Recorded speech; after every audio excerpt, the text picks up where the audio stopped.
zipCAT-Danny here again, and you know, I just appreciate everybody following me, especially using zipCAT, the app, construction app. Just yesterday we were at the dump, Edgar and I, right Edgar? Yep. And the bulldozer operator pushing the debris, he had some 4 tires, truck tires, he put on the app, and he said within 2 hours he sold them. Well, I tell you what I'm going to do is I'm going to disconnect power first before I play with the blade on this saw. Okay. I'm going to take off this crosscut blade, and I'm going to put a rip blade on, but I'm going to put the teeth backwards.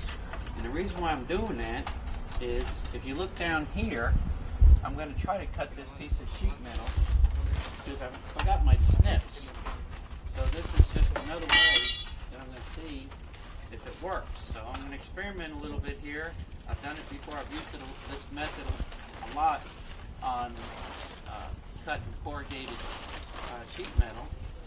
And so what I'm going to do is put this blade on backwards, as I said earlier.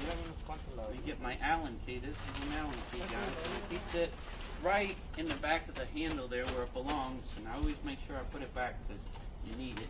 And then this is the lock on the saw right here where you lock the blade in. And my saw doesn't want to fall down. And so I'm going to tighten it up. There we go. Thank you, Max. All right, Danny, let's try it. I think these saw hawks are clean today. And I'm going to put this back. Remember I told you I was going to put it back. And I'm going to do it before I forget. There you go, in place.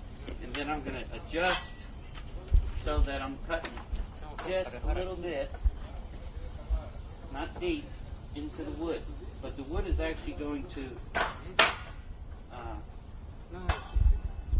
kind of guide me a little bit. Right there. Okay.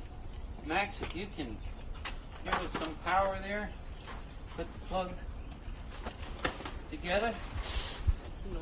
And ready. I'm going to put my safety glasses down. I'll step back. Okay, now I'm going to guide it.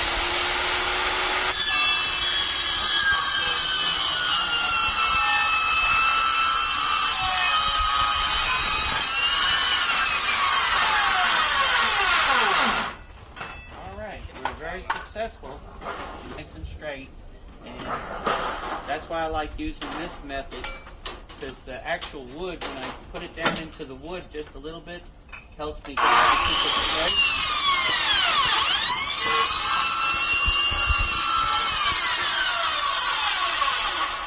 Just like that, and you can see it cut. Now, I didn't have it set deep enough earlier. And so now I'm going to have to just trim that little piece off there that's holding it.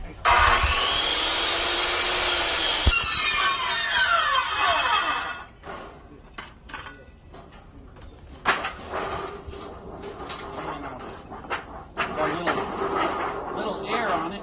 That's trying to get off. There we go. So now I got a nice straight edge that I'm going to use for putting a squirrel fan up here on top of the fireplace that we're building.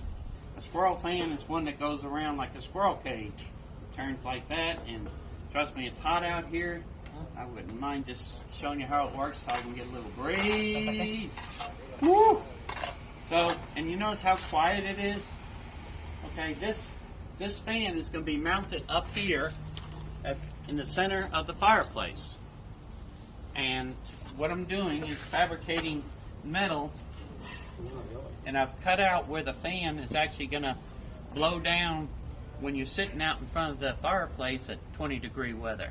So it would take up a little bit of heat that's up around the flue in the fireplace that's going to direct the heat back down to your customer. Okay, so again, I'm going to use the invention of a rip blade put on backwards. Make sure, it's so important to put it on backwards. Make sure you have safety glasses on when you cut it. And I'm going to go over here and start cutting out.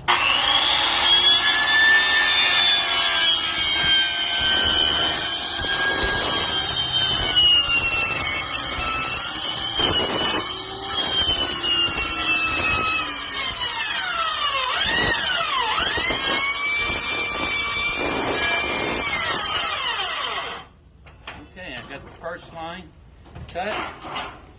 I'll say it's pretty straight. And so now I'll have to cut another one along this ridge, which is going to be a little bit harder to do.